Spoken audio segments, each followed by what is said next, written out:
Oh yeah. Is this recording? Let's see. Live. Okay. I think I'm live. Everybody. My name is Belvedere. I'm just grabbing my keys here. I'm getting ready to head out the door, and I thought I'd make a video because I got a long ride ahead of me.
Okay, I'm getting ready to head out to go pick up this exercise equipment I found on Craigslist.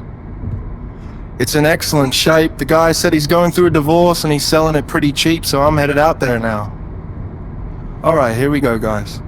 Okay, now we're on the smooth road. Let me just adjust this phone a little bit. It keeps sliding. There we go. Alright, so I don't usually make videos, I mostly just watch them.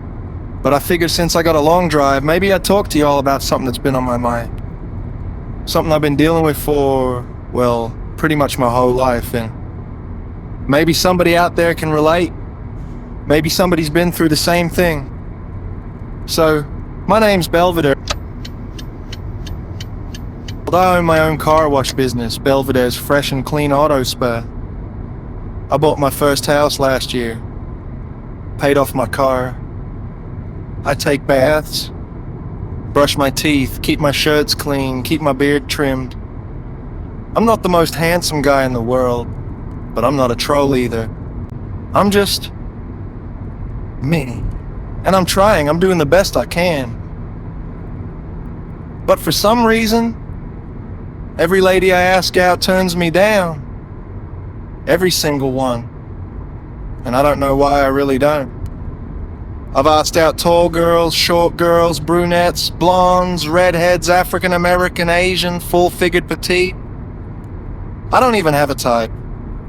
I'm just looking for someone kind, someone sweet, someone who'd want to build a life with me. But it just never works out. Hold on, everybody. I gotta turn here.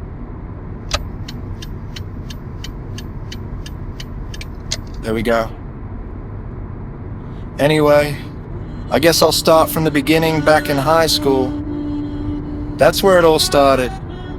I remember this girl named Beth. She was blonde, blue eyes, real popular. Always smelled like vanilla body spray. I walked up to her in science class one morning. I was nervous. My hands were sweating. I rubbed them on my jeans. I said, "Hey, Beth, Ghostbusters 2 just came out. Would you like to go see it?" She looked at me like I stepped on her foot. Didn't say a word, just walked away. And I thought, okay, she's out of my league. That's fine. Then there was Daphne, brunette, brown eyes, real smart, always had a book, wore glasses. I admired her. I walked up to her in biology class and said, "Hi, Daphne." She smiled and said, "Hi, Belvedere." I asked her if she'd like to go out sometime.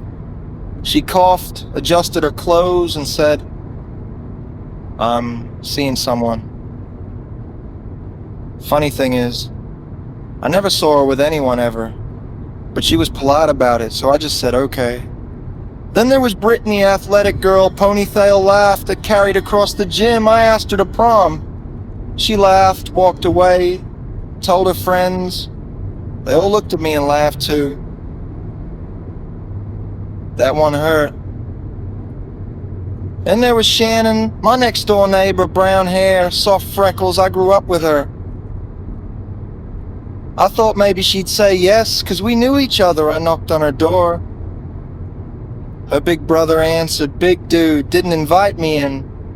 Just stared. Shannon came to the door like she didn't even know who I was. I asked her to prom. She said someone already asked her. I said okay. And that was that.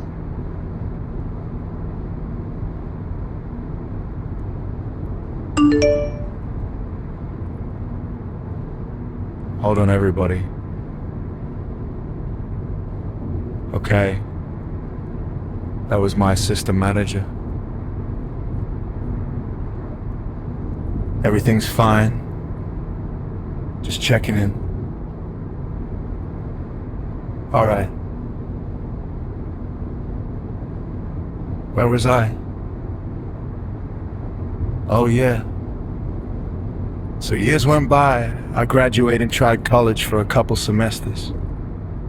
Didn't work out. Started working at a car wash. Eventually bought the place. Life was going good. Except for one thing, I still couldn't get a date.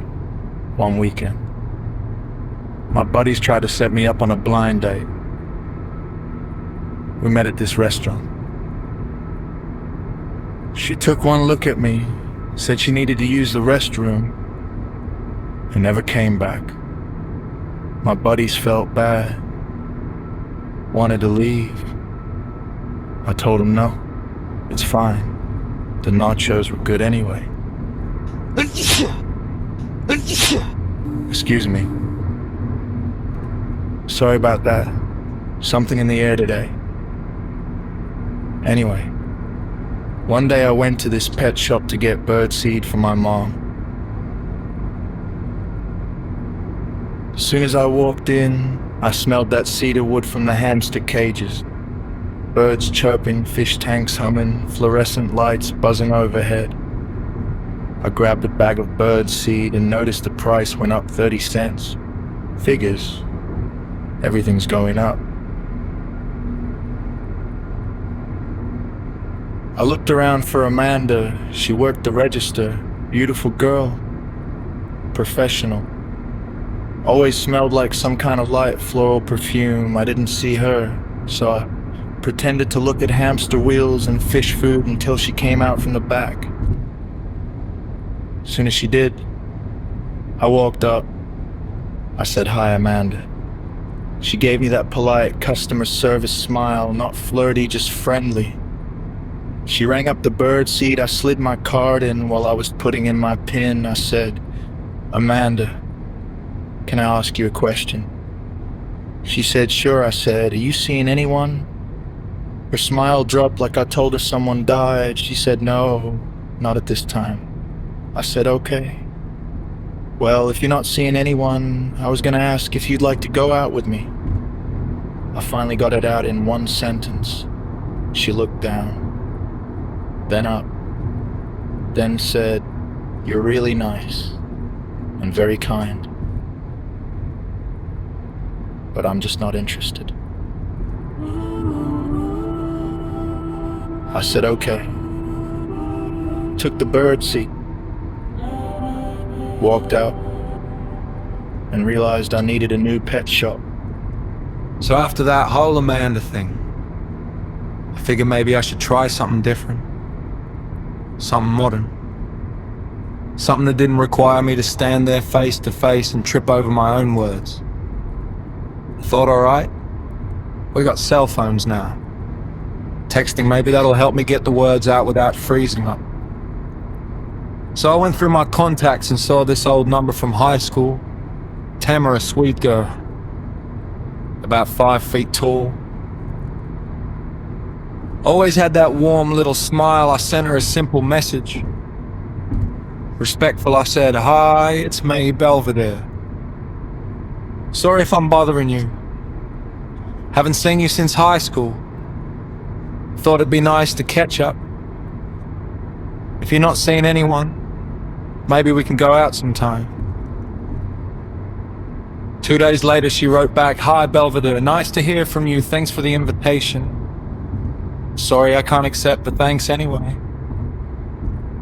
And that was that. I kept scrolling and saw Tamika, African-American girl from school. Wore braids with little beads that clicked when she walked.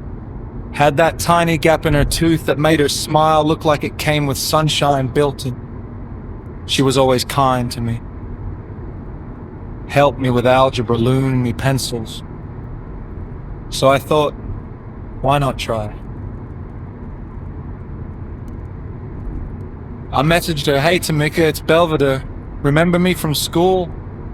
I'm from the car wash. I always thought you were really nice and cute. If you're not seeing anyone, maybe we can go out sometime. And if you're not interested, could you tell me why? So I don't make a fool of myself with the next lady." A couple hours later, she wrote back, "Belvedere, what's going on? Good to hear from you. Sorry, but I'm not interested. And to be honest, I don't date guys."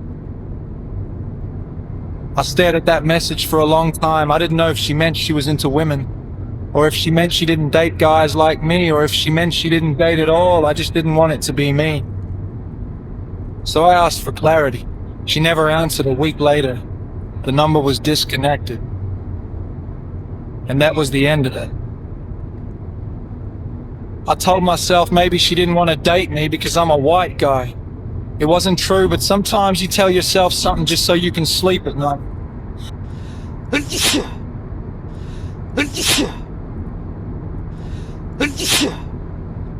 Excuse me. Something in this car always gets me, probably the dust. Anyway, after all that, I figured I'd talk to Uncle Leon. Now Uncle Leon. He's a character. Toothpick in his mouth, tank top and cargo shorts year-round, recliner leaning to the left, TV always on some game show, beer can on the table. He thinks he knows everything about women even though he's been divorced twice. I told him what happened. He slapped his knee and said, "Belvedere, you're too nice. Women don't want nice, you gotta be mysterious, neg 'em a little, women love a challenge." I said, "Uncle Leon, I don't want to be mean." He said, "It ain't mean, it's strategy." So I tried it. This lady came through the car wash, pretty girl, brown hair. I said, "Your car looks..." "Okay, I've seen better." She looked at me like I insulted her whole family. "Thanks. I'll go somewhere else next time." And she did. Uncle Leon owes me $14.99.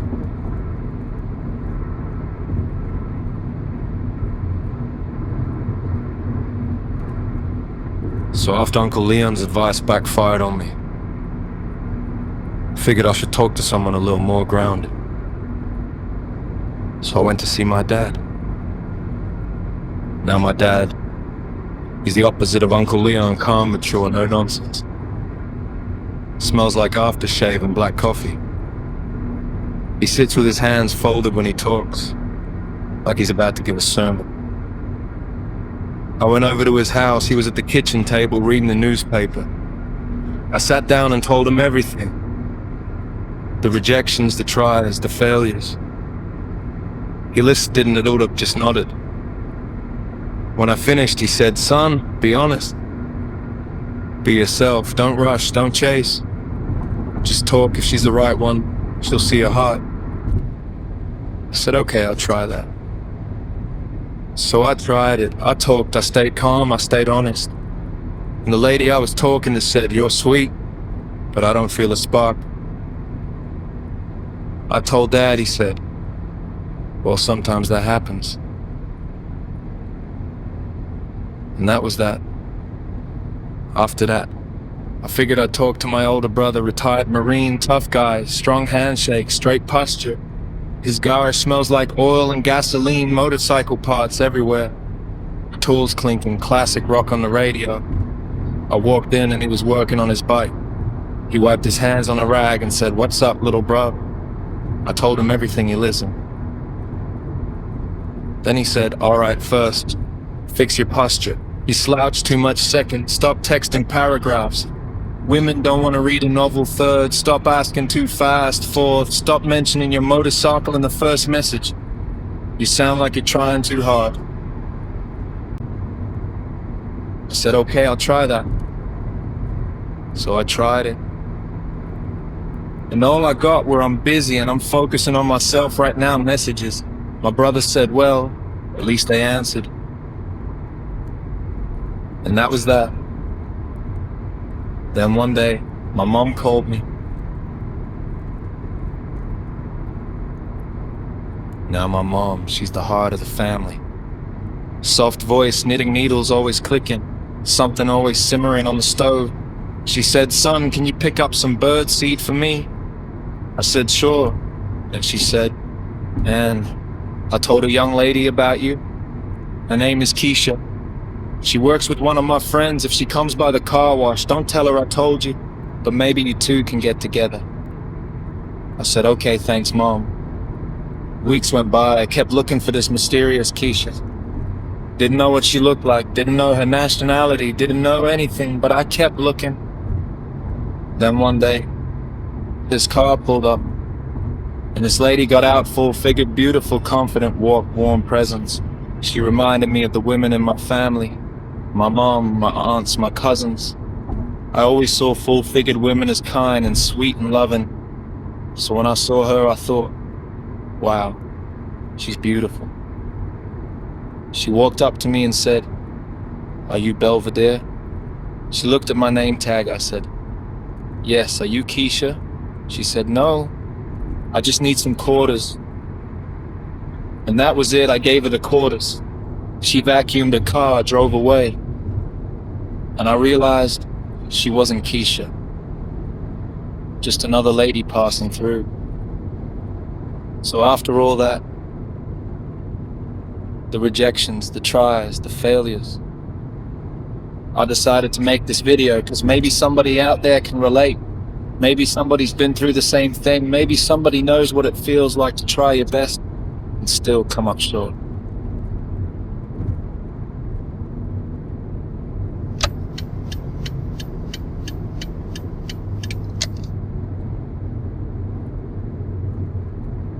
So anyway, after all that, after talking to Uncle Leon, my dad, my brother, after trying texting, after trying face-to-face, after trying everything except smoke signals, I just sat with myself for a while. You know how sometimes you're driving and you're not even listening to the radio, you're just listening to your own thoughts? That's what I was doing. Just thinking. Wondering what I'm doing wrong. Wondering if maybe I'm not meant to be with anybody. Wondering if maybe some people just go through life alone and that's just how it is. I remember one time, I even asked out this lady at a Chinese restaurant. Real polite woman, soft voice, quick smile. She brought me my food and I said, "Excuse me, ma'am, I hope this isn't inappropriate, but you seem really nice, and I was wondering if you'd like to go out sometime." She smiled and said, "No, thank you, gentle kind." Still no. I walked out with my takeout bag thinking, well, that's another one. So after all these years of trying, I started to wonder if maybe I was the problem. Maybe I talk too much. Maybe I talk too little. Maybe I'm too honest, too awkward, too plain, too something I don't know. I really don't. And I thought, man, what am I doing wrong? I'm not a bad guy. I'm not mean. I'm not rude. I'm not creepy. I'm not disrespectful. I'm just me. And I'm trying. I'm really trying. So anyway, I'm driving, right? Just thinking about everything. All the times I tried. All the times I failed. And I started realizing something I never really said out loud before. Something I never even admitted to myself.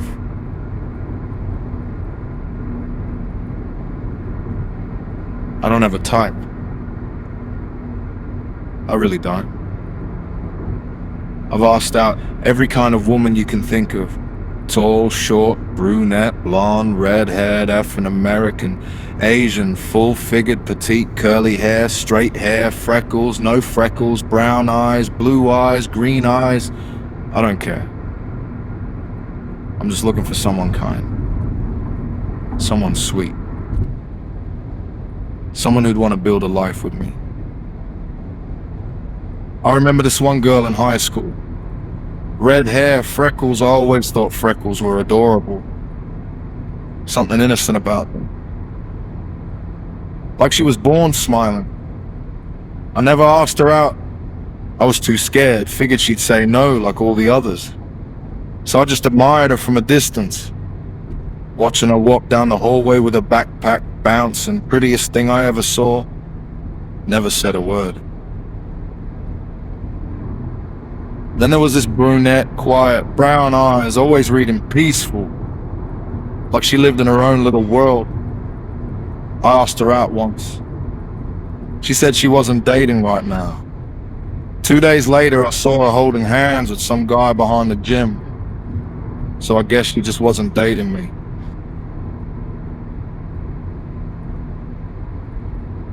I remember one time, I was sitting in my living room watching TV, and this dating app commercial came on. All these happy couples smiling and laughing and holding hands. And I thought, man, how come that never happens to me? How come I never get that moment where someone looks back at me the same way I'm looking at them? And then I started thinking about all the little moments, all the times I tried to be brave. Like this one time at the grocery store, cereal aisle. Lady next to me, brunette, curly hair, cute glasses. She was reaching for a box she couldn't get. I grabbed it for her. She smiled, said thank you. I thought, maybe this is one of those moments. I said, you like that cereal? She said, yeah, my boyfriend loves it. And that was that. Then there was this time at the gas station. Lady pulled up next to me. Red hair, freckles. I always thought freckles were adorable. She smiled at me. I smiled back. She said, nice day, isn't it? I said, sure is. Then her husband walked out with a bag of chips. And that was that. And then there was this one time at the mall. Lady sitting on a bench, full-figured, beautiful, warm smile. I walked up and said, excuse me, ma'am. I hope this isn't inappropriate, but you seem really nice and I was wondering if you'd like to go out sometime. She smiled and said, that's very sweet of you, but I'm married. Showed me her ring. And that was that. And I guess what I'm trying to say is, I've tried grocery stores, restaurants, pet shops, the car wash, text messages, friends, family. I've tried everything except skywriting. And I'm starting to wonder if maybe I'm just not meant to be with anybody. But then again, maybe I'm wrong. Maybe the right person is out there. Maybe she's just taking her time. Maybe she's stuck in traffic. Maybe she's waiting for the right moment. Maybe she's waiting for me to grow a little more. Maybe she's waiting for me to learn something I haven't learned yet. I don't know, I really don't.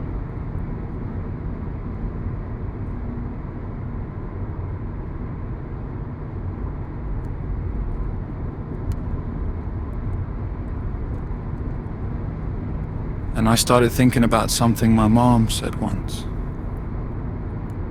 She said, "Son, you're not broken.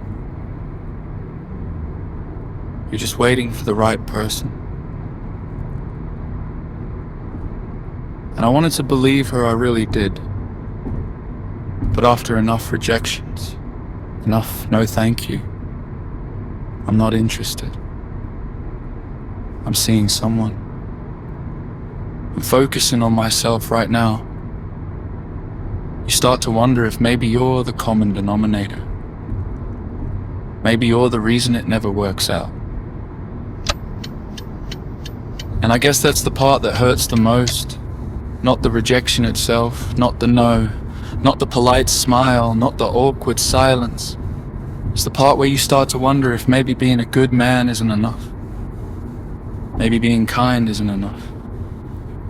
Maybe being respectful isn't enough. Maybe being stable isn't enough. Maybe being honest isn't enough. Maybe being yourself isn't enough. And then I started thinking about all the times I tried to be brave. All the times I walked up to someone with my heart pounding. All the times I rubbed my hands on my jeans because they were sweating. All the times I rehearsed what I was gonna say. All the times I stuttered anyway. All the times I forced a smile even though I was terrified. All the times I walked away pretending it didn't hurt. And I thought of them. I've been doing this my whole life, since high school, since Beth, since Daphne, since Brittany, since Shannon, since Tamara, since Tamika, since Amanda, since the lady at the Chinese restaurant, the lady at the mall, the lady at the gas station, the lady at the grocery store, the lady who needed quarters, all of them. And I guess what I'm trying to say is, I don't know why they keep turning me down, I really don't. I don't know if it's my face, my voice, my posture, my clothes, my haircut, my personality, my awkwardness, my timing, my luck, my energy, my vibe, my something. I don't know, I really don't. But I do know this. I'm not giving up, I can't. I won't. Because somewhere out there, somewhere in this big world, there's got to be someone who looks at me and sees what I see in them. Someone who sees kindness, someone who sees effort, someone who sees heart, someone who sees a man who's trying, someone who sees a man who's not perfect, but who's real. And maybe, just maybe, she's out there right now, doing something ordinary, buying groceries, pumping gas, walking her dog, sitting in traffic, laughing with her friends, watching a movie, drinking coffee, living her life, not knowing that somewhere out here, I'm talking into my phone, hoping that one day our paths cross.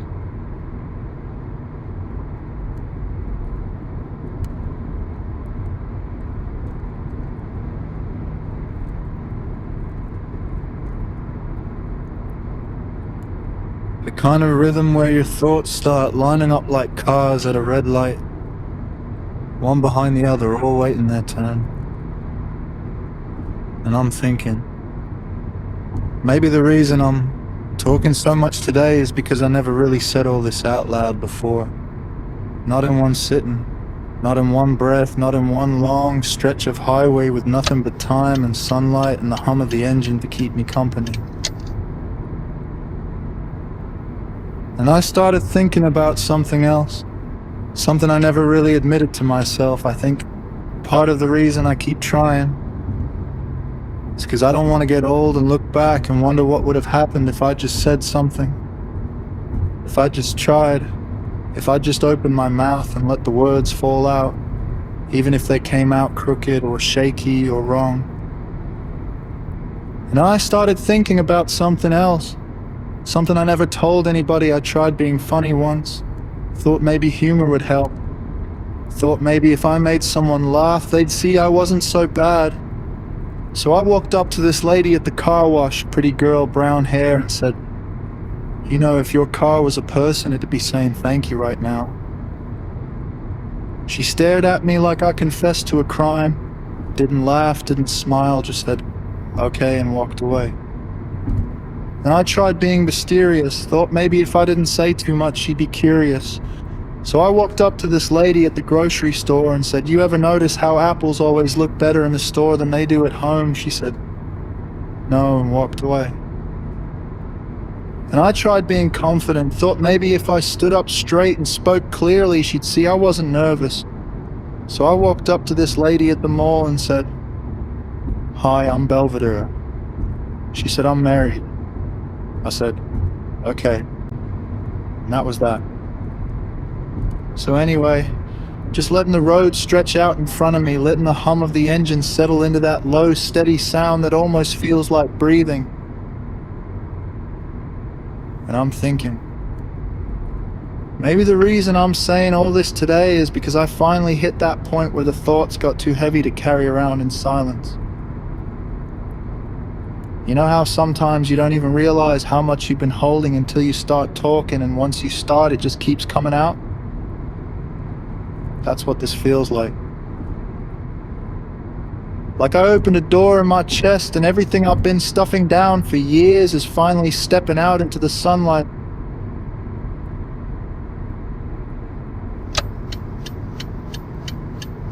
And I started thinking about something else. Something I never really admitted to myself. I think part of the reason I keep trying is because I don't want to get old and look back and wonder what would have happened if I just said something. If I just tried. If I'd just taken the chance, even if it went wrong, even if it hurt, even if it embarrassed me, I'd rather feel the sting of rejection than the ache of regret.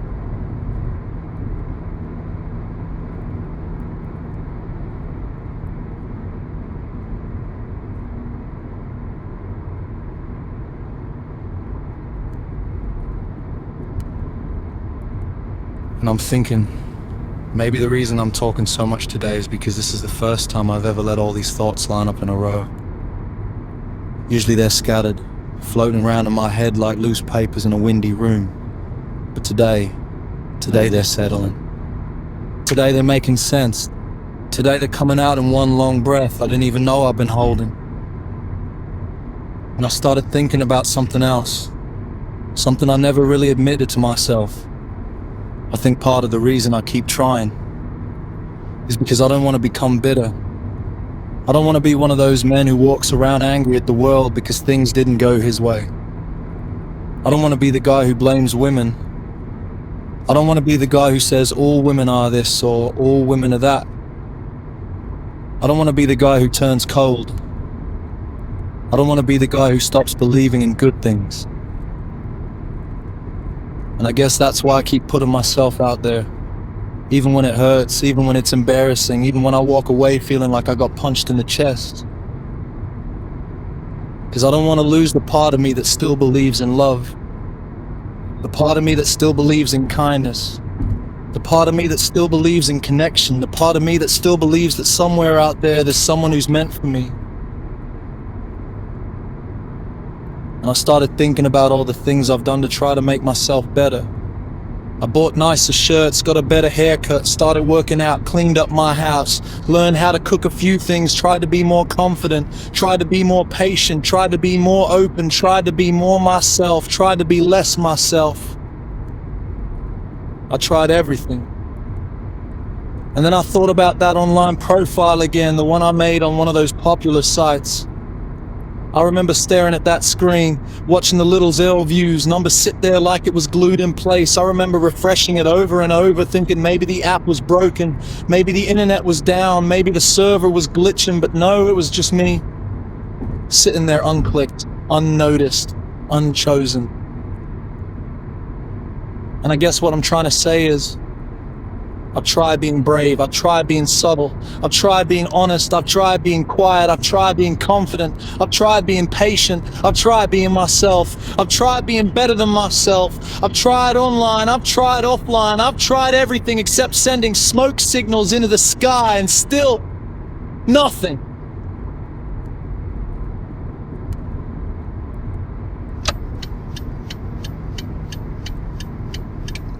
GPS says I'm getting close. Trees thinning out, houses spaced wider apart, that quiet feeling you get when you're almost somewhere new. And I'm thinking, Rôvi Belvedere, focus. You're here to pick up this exercise equipment, not pour your whole life story into your phone.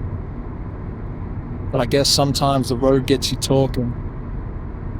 All right, hold on everybody. I think this is the street. Yeah, this looks like it. These house numbers match what the guy texted me. Big white mailbox, gravel driveway, new primaries, looks like the right place. Okay, yeah, I see it now, I see the equipment. Sitting right out there in front of the garage, just like you promised. Looks like a weight bench. Couple dumbbells, maybe a curl bar. Yeah, there's the guy. Standing out front, waving a little, so I know I'm in the right spot. And it looks like his son's out there too. Teenager, maybe tall kid. It's good. At least I'll have someone to help me lift the stuff into the back of my truck. My back's been talking to me lately, so I'm not trying to be a hero today. All right, everybody. I'm gonna get ready to hop out and talk to them. I just wanted to bring you along for the ride and share a little bit of what's been on my mind. Didn't expect to say all that, but sometimes the road pulls things out of you. Anyway, I think this is where I'm gonna cut it off. Thanks for riding with me.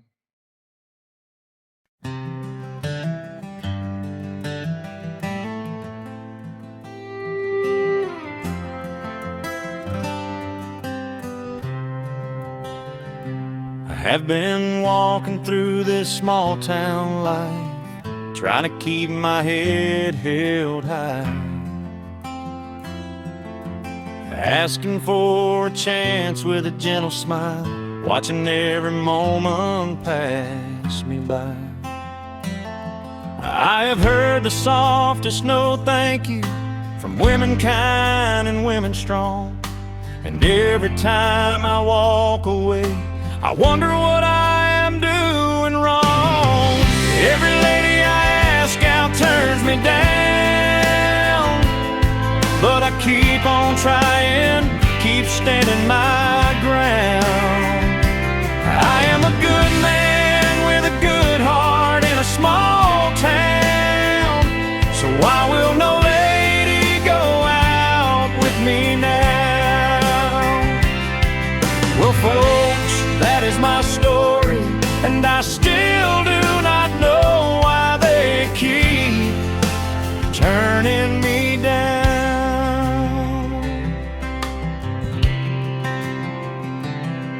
I've taken all the good advice from Uncle Leon, Dad, and my brother too. I've tried face-to-face and texting, I have tried honesty and being true. I have stood there with a bucket full of quarters in my hand, watching taillights fade away, trying hard to understand. Every lady I ask out turns me down, but I keep on trying, keep standing my ground. I am a good man with a good heart in a small town. So why will no lady go out with me now? Well, folks, that is my story, and I still do not know why they keep turning me down.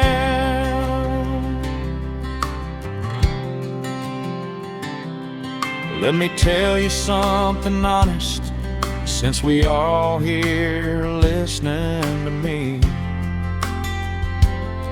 I am a good man on a business, on a house. No drinking, no drugs, I clean up, I take baths. I am steady, I am loyal, I am as real as a man can be. So I have to ask this question, why will no lady go out with me? But maybe love does not come quickly, maybe love does not come on cue. Maybe love is something patient, something steady, something true. And maybe I should keep on trying, like my mom and dad both said. Maybe hope is worth the holding, even when my heart feels tired and heavy in my chest. Every lady I ask out turns me down, but I'm still trying, still standing my ground. I am a good man with a good heart in a small town, and one day love will come around. Well, folks, that is my story, and I'm learning not to let it bring me down.